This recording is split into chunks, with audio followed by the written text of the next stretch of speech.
Hi, I'm Kristen. And I'm Rachel. And this is So I'm Watching the Gilded Age, Season 2, Episodes 5 and 6, Close Enough to Touch and Warning Shots. Several of you asked. We had quite a week last week, so we were not able to get Episode 5, but we also were not 100% sure how we were going to approach the back half of the season, but these two were good. They were really good. So I think we're going to do the next two as they come. So it was many things last week, so we're going to talk about them kind of as a whole, and then we should do separate episodes for the last two, barring any other unforeseen busy weeks. And the finale comes out on my birthday, so yay! Hopefully it's good. And, well, someone's going to die, but yeah.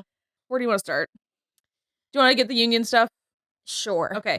So George is still dealing with the union stuff. He goes to meet with, well, he's got that man with him. And he's been there the whole time, I feel like. That is, like, his, like, manservant. Yeah. And he's fine. He is a lot more heartless than George.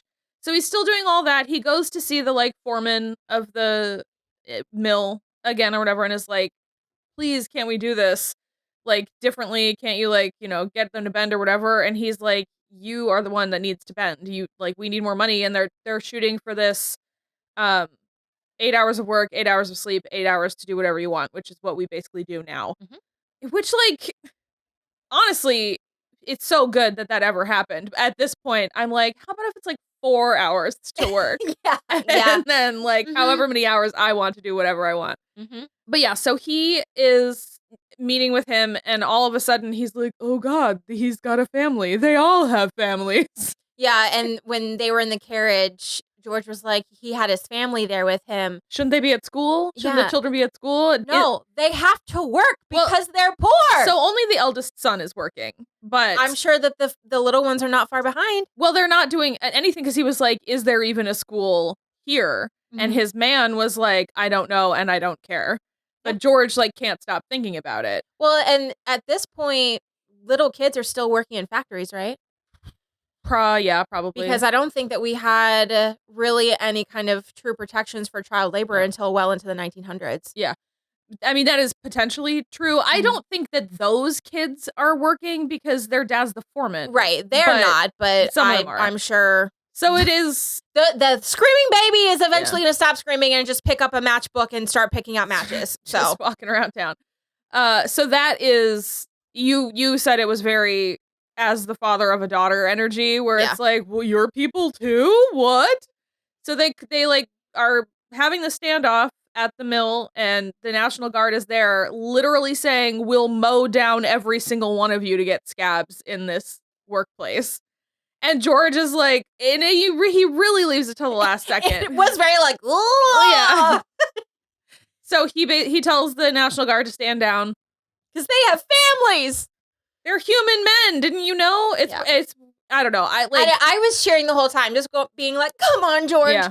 Be the man I hope you are. And I'm so glad. Yeah. For now. Until he realizes the brevity of what he did. But I still feel like he is going to come out of this better. Well, I think it's one of those things where it's like, I think seeing the poverty of even the foreman's life, and then having everybody else in the town gathered around the house once they heard he was there, and seeing how kind of like shabby they all are. I think if it's like, if the best thing he does is do the thing with the hours, the 888 hours, that's at least something. Yeah. But I mean, he just got to increase the pay. Yeah, because that's the thing. If they're not working, they're cutting down the hours, they're technically cutting pay. Yeah. So it's like, nope, you have to boost the pay hourly to make it make sense. Something's got to give, and I hope that it's not just like, because it's sort of no matter what, if he lets it get back to that point, then at a certain point, the National Guard is going to just mow them all down. Yeah. And if he's unwilling to do that, then he's got to make the changes somewhere else. And also, somebody always has to be the first one to do something like that. Exactly. Well, and you have to think, too, if they did mow down all those people, they just created instant martyrs for the whole movement. Yeah. So that will be the first, and then every city will follow after that. Yeah.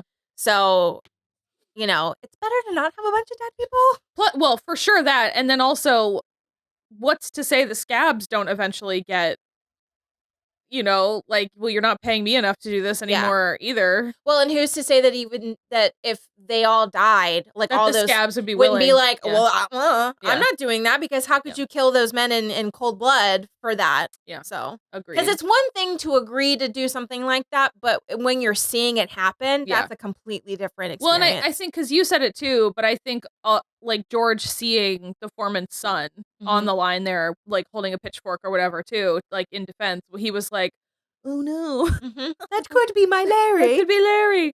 So yeah, that's basically where we end the big George storyline, is that he has orchestrated a temporary ceasefire for the workers as of now. The alarm clock thing is still going with Jack.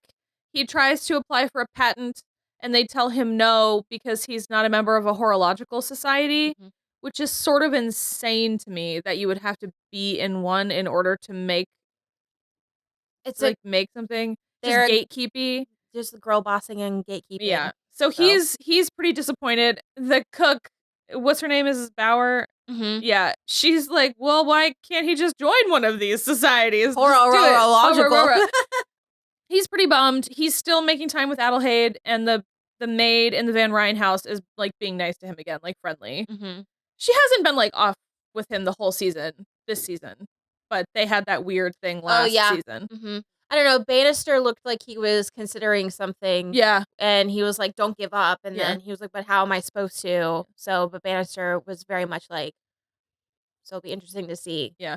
I also I enjoyed the way that like everybody in the house like whipped their money together to get him, because it's $15. Even Agnes, $5 from Agnes, $3 from Marian. I think 4 and 4 each from Bannister and Peggy, and then someone else threw in $1. I think Mrs. Bauer gave him like $2. Yeah. It was just sweet. It was like really sweet to like. And Armstrong was just being a bitch in the background, being like, the whole time. Good thing Sanity has come back to the house when he's gotten his denial letter. And why can't Armstrong have back cancer? Right? Whatever. We could talk about Oscar next, since that's kind of. It's so weird. I'm weirded out with no further information. I don't understand it. Yeah. Because it seems really shady. What are we investing in? Okay. What is that man doing? Yeah. I kind of feel like this, I think because, okay, I'm having a brainwave that Oscar got beat up in the first episode. He had this change of heart. He tried to propose to Gladys and it didn't work out, so he let go of her. He met Miss Beaton, and I think he's got kind of stars in his eyes about it. So I think if what I'm thinking is correct, she is sort of using him a little.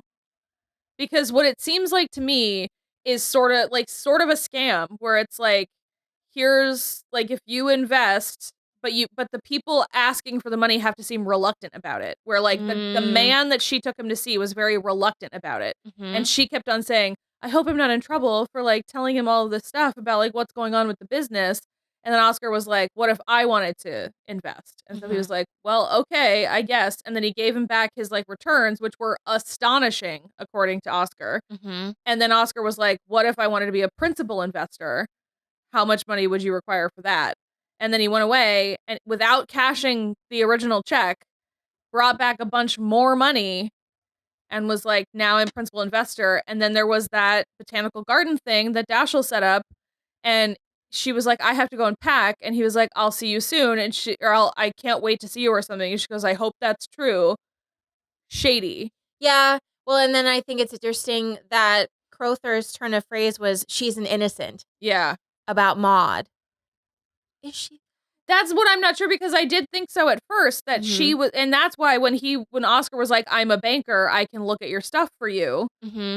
I assumed that she was being taken advantage of, but perhaps she kind of set her sights on Oscar so that she could take advantage of a banker. And then her going and talking to Aurora and being like, I hope his intentions are right. I don't know. And, talking about obviously money. So Aurora's uncomfortable. Well, that's the other thing too, though, is Aurora had that weird conversation with her husband after Miss Beaton left. And she was like, I believe that Oscar's intentions are pure. And her husband was like, you believe that or you hope that? Mm-hmm. And that felt weird to me, too. Yeah, but again, what is he investing in? I have no idea. Did they say it? Because probably my eyes glaze over when people start talking about shit like that. I'm like, I don't know. They've got more money than I've ever seen in my life. Yeah, I don't know. That part's confusing. Super confusing. But that is kind of where we leave that. So I kind of think Miss Beaton is like cutting and running somehow. Maybe she did poor that. Oscar. Maybe she did that in Europe, and that's why she's back in the States, and she's just gonna volley. Maybe. She's just gonna go back and forth. Maybe Curiouser it's and curiouser. like Crimson Peak. She's just like trawling for money. Maybe for her clay mine or whatever. Okay, so Turner, I guess maybe not Turner yet. Peggy. Well, there's more to say about Peggy. So there wasn't a ton to say about Turner. Not Turner specifically, but it goes straight into all the Bertha stuff. True. Well, we can do whatever. So Turner tries to sabotage the dinner for the Duke. Mm-hmm. It doesn't work because Watson has eagle eyes. Yep. So she basically tries to plant a chef who will ruin the first course. Well, they notice that, so they switch to the soup for the first course. And then her like footman on the inside is gonna spill it on him, on the Duke. But Bannister or Church takes it at the last minute and serves the Duke himself. Mm-hmm. So it goes off without a hitch. She's also seated Gladys right next to the Duke. And so that is working out okay for the Duke, medium for Gladys. Yeah. She's feeling whatever about it. Oh, and Watson told George about the situation. Yes, while he was dressing him. Mm-hmm. So I, especially having saved this dinner, especially if that comes back around, that will, I think, help his cause. Yeah, At the very least, I think the family are going to get invited to like an ambush kind of. Yeah. And then Watson will just like be there. So yeah, Turner, she tries to do all that. None of it works. And so I guess she's just, if you can't beat him, join him. Yeah. Kind of. And so she agrees to take a box in the Metropolitan. And she brought a bunch of the old guard with her. A bunch of other families as well. Her only request is that she gets the center box in the mezzanine or whatever. Which, I mean, obviously, that was what was going to happen or whatever. But then that also led to confirmation that George did pay for the overages when the work stopped, which we were pretty sure about last time. So that could be an issue because George was like, my wife will be sitting in that box, and if she's not, I'm going to ask for the money to be paid back to me immediately. Mm-hmm. Which I think is going to be a bigger scandal for them than the Metropolitan. Probably. Yeah, maybe. Yeah. I don't know. Society rules. It's bizarre. Are confusing. Mr. McAllister is still straddling the border between both. A friend to everyone is a friend to no one. Yeah, well, he seems to be more on Bertha's side. I agree. But because I think he's excited by her, and I think the old ladies bore him now. Yeah. And because there's like, so Mrs. Astor has tasked him with getting the Duke to come to the opening of the academy instead. And he's like, what if I fail? Like, I can only do so much. He's in the pocket, over here. And now presumably Turner has joined forces, and so, or Winterton. She's always Turner to me. Well, I'm same, but yeah, so it's just sort of like, what's the point? Because Mrs. Astor's just like, well, you can't fail. And I was like, I mean, he really could though. Yeah, he's gonna fail somebody. Yeah. So it's bizarre.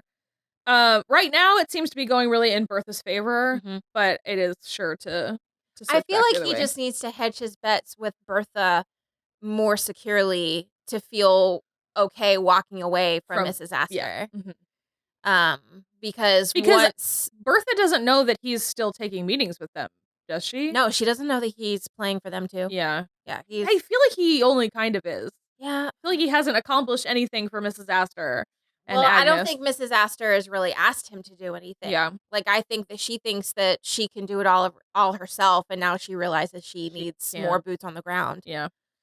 Okay, Church was seen coming back to the house drunk one morning, and Bannister decides that he's not over the letter from season 1, which I don't recall the contents of, but it was like offensive enough that Bannister was like, I'll never forgive you.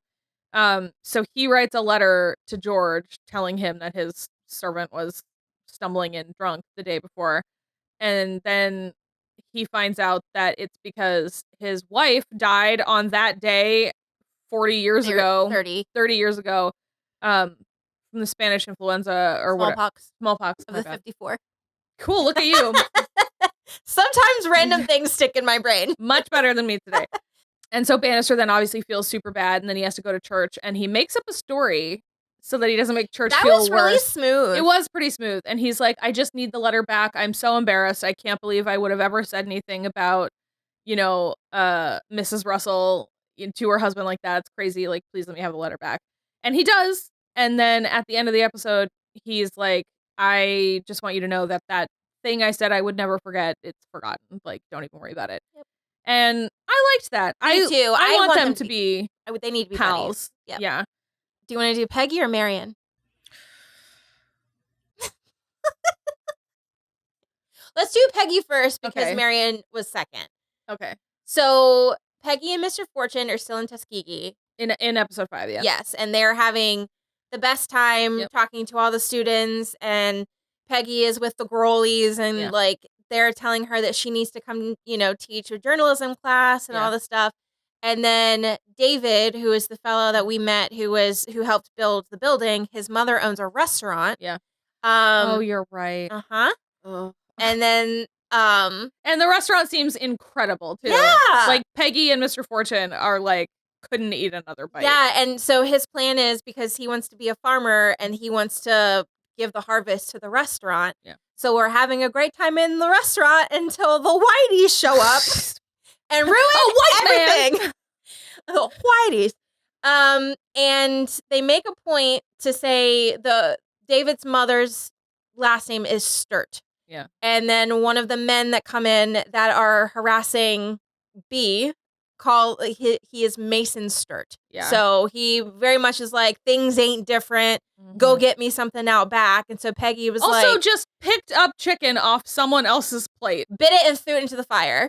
And Peggy was like, what? Psychotic. What is happening? But yeah, he grabs her, and then it was you may think things are different, but they ain't of it all. And then Peggy puts 2 and 2 together that the last names are the same, and B nods in agreement.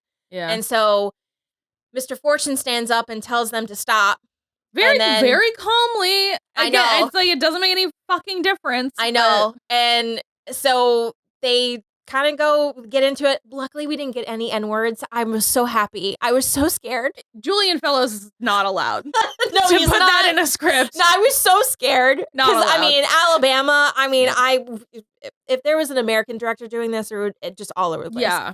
But so they leave the restaurant, and then Mason is like, we're going to find you, boy, and whatever. And so then they have to get out of Dodge as fast as they can, and they go hide in a barn when there's men with pitchforks and fire and asking for the rope for some lynching and all stuff. Here's the thing, too. It's like, it shouldn't matter, anyway.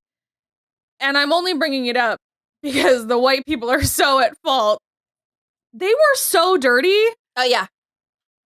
And drunk. Disgusting. Dirty, sweaty. Drunk, rude, sweaty, ignorant, and all of the black people are just in finery. Great dinner. Silks, yeah. Silks, waistcoats. Come on. What are we doing? Again, it doesn't matter and it shouldn't matter.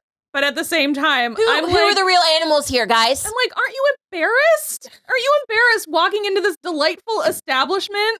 No. And just acting like a fool? Ugh. Disgusting. What's even more disgusting is we got our kiss, and I'm so mad. I'm so mad about it. Peggy does seem to be put off a little by it. Now, but when she tells Marian, he kissed me. She kissed him back. They went together. They kissed. Okay, yeah. I am going to give Peggy a little bit of grace because that's the scariest thing that's ever happened to her. I'm not mad at her. Yeah. I'm mad at who's writing it. saddling her with this situation. Sure, yes. No, I mean, high stakes. Yeah. High whatever. You know, what if I've never kissed another man and I'm about to be lit on fire? Right. Like, I probably would do it too. Yeah. But I don't want this. Yeah. Well, and then because in the second episode when she's talking to Mr. Fortune, because there's a black woman's school that's getting shut down potentially because people are like smearing all of the black teachers and, you know, talking about how it's like useless and everything anyway. And so he's like, yeah, well, let's go investigate it. And she's like, should we do that? Shouldn't you get somebody else? Shouldn't I go alone? Like literally any other option besides us working together again, because obviously this is like maybe not the right move going forward. And he's like, nope, we're journalists. I'm just like, also, where is this mysterious wife? I was fully prepared like, I don't believe she exists still. Right? I was fully prepared for Sarah Garnett, I think that was her name, the teacher, for that to be his wife. Yeah. And that, I don't know, he didn't say it then, so I doubt that that's the case. But yeah, or, I don't know, she just keeps being like, your wife, your family. Yeah. And he just like, no, never heard of her. Just like, what are we doing? I also did love Peggy and her mom just leaving the dad and he's like, when are you going to be home? And Audra McDonald is just like, I don't know, bye. Later. We do still seem to be out the other side of Peggy's grief, which is nice. She had that little, when she told Marian about the kiss, she was like, he's the only one I feel like I can talk to about my son, like all this stuff. It's like, I like that. I like those moments. And I like that makes it a little stickier, but I just wish they hadn't actually kissed. Yep. Is the thing. Yep. She seems out the other side of her grief. I like all of that. I like all that Peggy stuff. I just like this affair is gonna. I just wish he would have apologized. Like, I wish that he would have said, I'm sorry, that was untoward of me. You know, I was caught up in the moment, blah, blah, blah.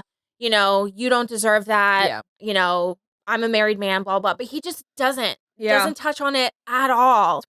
And so then it's like, is he going to say, oh, I've been embarrassed to say that me and my wife are separated or something? I don't know what the end game is here, but I don't want her embroiled in some kind of workplace scandal. Yeah. Because she doesn't deserve it. She doesn't. And the thing is it's going to like, you know, Agnes is going to try to get Marian to stop spending time with her. She's going to be dismissed from 61st Street. She's going to have to move back in with her parents, which she doesn't want to do. So it's like, there's big, real consequences for her. And it sucks because she shouldn't have to worry about that stuff. Yeah. Because of who she is. But whatever. I agree. So mad. Yeah. So moving on to Marian. She and Larry had a nice chat in the first episode, episode 5. I think they're in game. Yeah? Mm-hmm. Maybe it's just the way that their faces are shaped. She reads older than him to me. Yeah, he has a very boyish face. He's very handsome. And it's the curly thing. But she reads slightly older than him. No, it's not a Jerry curl, it's a Gerald curl. Yeah, she is. She's 2 years older than him. Oh, okay. IRL, yeah. Oh, he's Australian. Oh, he was in Dunkirk. I almost was like, he's in the Gilded Age. And I was like, that's what we're talking about. So they had like a nice chat where he admitted that he had a love affair. And that's why he was like back from Newport because Bertha sent him away. It's like, go back home. Because he was just drunk, carousing around the house with his buddy. And she was like, is this what you learned at Harvard? He was like, obviously. Yeah. She was like, you disgust me. And then slapped him with a white glove and sent him away. But they had like a nice little thing. She's still teaching at the school. She doesn't have a lot of content that's not wrapped up with Ada in the first episode. Yeah. So I'm just going to skip to the second episode where she's still teaching classes. She's also gotten a new class where she's going to start teaching the indigents to read and write. Why are they just being like the poors? We're going to help the poors read and write. Those urchins. And it happens to be on the same day as this botanical garden thing. And she's like, I made a commitment. I can't go. And everybody is like, of course you can go. Just let the poor urchins learn to read tomorrow. And on the one hand, I'm like, well, yeah, they're not going to go for job interviews on Friday. Like, they've got time. You can put this off. You can get one of the other teachers to cover, and you'll do it. And the other teacher was very much like, I'll take over. Not a big deal. I think the other teacher knew. They were all in on it. That knew what was going to happen. He fucking proposed to her. It was awful. Like, okay, he is objectively a marriageable man. Yeah, very handsome, has money. Handsome, nice, sweet, smart, donates to the botanical garden, has a lovely daughter. He clearly loved his wife and he's just trying to move on. Like, all of this stuff in a vacuum is fantastic, but he arranged this without her knowledge and invited literally everyone she knows, plus more, and then proposed to her in public after having made a speech. Yuck. So as we've established, I don't mind public proposals. I couldn't imagine a fresher hell. But remember, yeah, I am the theater girly, so I don't mind it. I feel like Marian would not. No, she's not that girly. Yeah. She is a, like, loving, sweet thing. I will give it to him in one way, where this is such a departure from Mr. Rakes, where everything was very secret and in the shadows. Yeah. So this is out in the open. Yeah, but, like, how about some sort of middle road? How about, like, Larry proposes to her at a family dinner? Mm-hmm. Right. So she basically had to accept. Well, first of all, we need to back up a little bit. Okay. Because when Marian told Dashiell that she couldn't go, and he was like, I mean, it's not like you're a real teacher. That was not great. And she was very offended by that. She didn't say it, but it was all over her face. I mean, again, on the one hand, that is true. On the other hand, you are about to ask this woman to marry you. How about keep some words inside? Yeah, and obviously it means so much to her to be doing this. She wants to make her own way in the world, which is why I think her and Larry are going to make sense, because he wants to make his own way in the world. Well, yeah. Yes, and because he's meeting the woman who built the Brooklyn Bridge, he's seeing that women are capable of doing things, so he would never cage her. Yeah. Like Dashiell's obviously going to.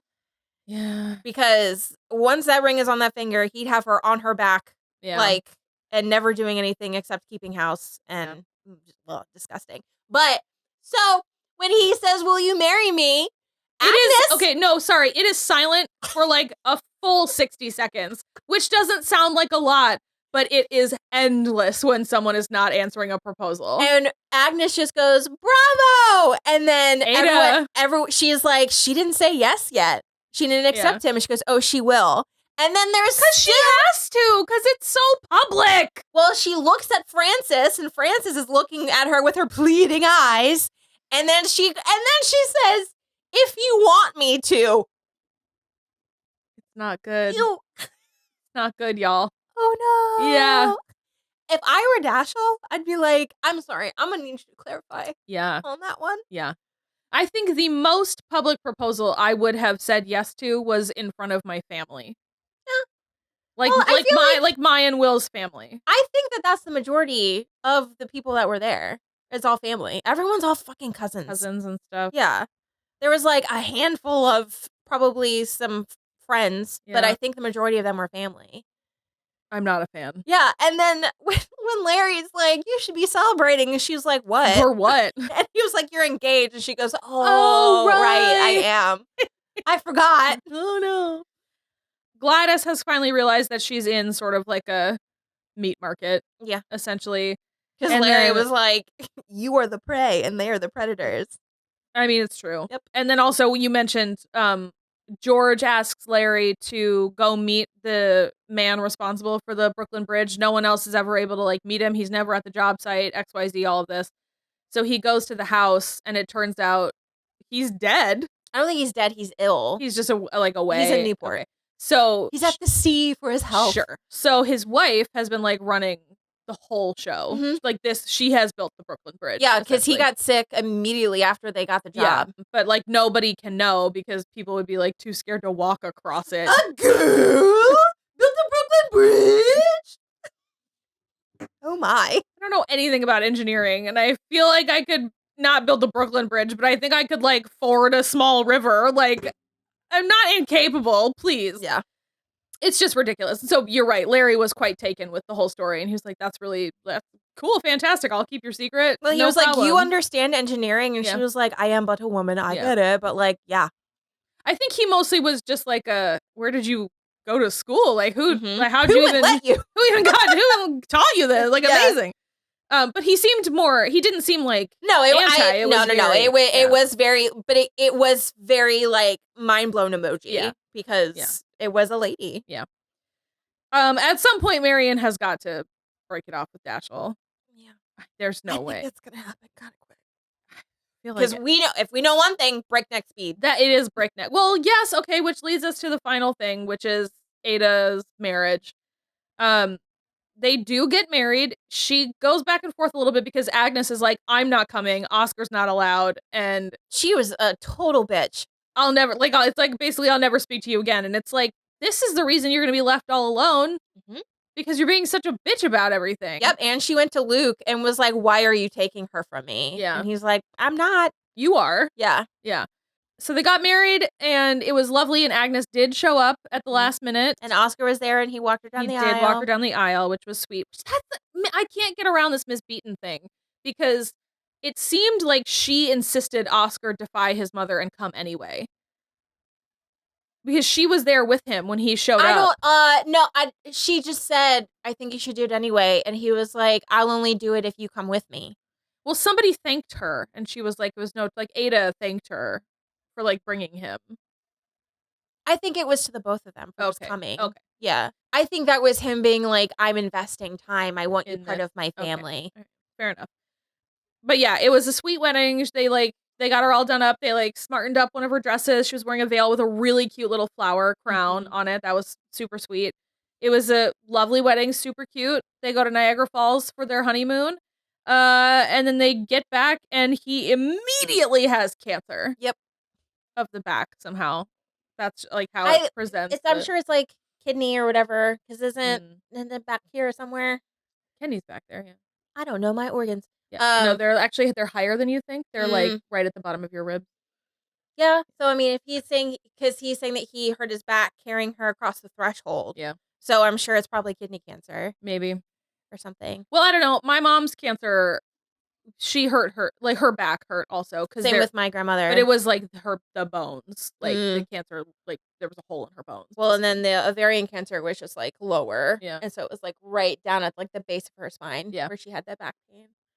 So, well, when they said it, when he kept talking about his bad back, we both were like, dead. He's dead immediately. Poor Ada. It's not fair. Like, we already have. I know y'all get mad whenever I bring up Downton Abbey, but we already had Edith. You know what I mean? Sybil. No, Edith. Edith is the one. No, but Edith is always the one is like something always happens to Edith. And then granted, a lot of things happen to all of them, but like Edith was just pitiful. Yeah. And this feels like we are kicking Pumpkin when Pumpkin is down. Pumpkin is so down.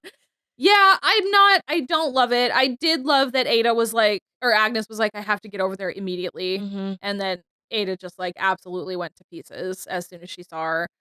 And they tried to get him to come to the house to live at the house. Well, they both refused. It sounded like. Yeah. Agnes couldn't get either one of them to push it. I don't know, man. Yeah, it sucks. I'm pissed. I don't know why we're doing it. I don't either. And poor Ada was like, we'll get through this together. And he just, I could hear his thought bubble that was like, well, one of us is going to. One of us is coming out the other side. Maybe they'll surprise us and they won't kill him off. Like, maybe he'll just, like, go through the crucible of having this illness. But it'll just show that, like, they can get through it together. I don't know, like 1890s cancer treatment. I don't know that there's really any. He would have to just go into spontaneous remission. The TV show. Which is so unlikely. Who knows? Yeah. I don't know. Regardless, it sucks. I don't know. At this point, they're probably taking like colloidal silver still and whatever. Yeah. I don't know. It's probably some mineral tincture that they'll give him. Crazy. Yeah. The same stuff continues with Bertha. She's doing great. Everything's trucking along for her. She's introduced her daughter to the Duke. The opera is going full steam ahead. Mm-hmm. She's back together with George. They definitely fucked in this episode. She was like, I'm going to bed, George. And he was like, oh, congratulations. And then she was like, George. She was like, hello. Mm-hmm. I think that is largely it. It was 2 good episodes, which like it kind of makes me sad that we didn't watch the one of them live last week just because it was actually like so good. Mm-hmm. But yeah, I had a great time. I'm just trying to see if there was anybody else that I was thinking about we need to talk about. So. No, I think we covered everybody. Yeah. Oh, his name in the credits is Reverend Matthew Forte, but they keep calling him Luke. Oh. That just well, they're not Catholic, so it can't even be like a confirmation name or something. No, but if he's like Matthew Luke. It was pretty good. I liked these episodes, and like I said, we will, barring any emergencies, be back next week on time. Yeah. Like, subscribe, let us know what you think, and we'll see you next week. Bye. Bye.